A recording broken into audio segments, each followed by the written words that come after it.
সরকারের বিরুদ্ধে একটি বিশেষ মহল কথা বলছে এবং এর সাথে কিছু গণমাধ্যমও যোগ দিয়েছে বলে মন্তব্য করেছেন পররাষ্ট্রমন্ত্রী ডক্টর হাসান মাহমুদ।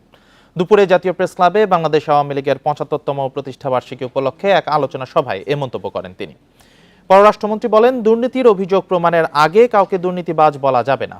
ব্যক্তির দুর্নীতির জন্য কোনো প্রতিষ্ঠান যেন প্রশ্নবিদ্ধ না হয় সেদিকেও খেয়াল রাখা উচিত বলেন তিনি।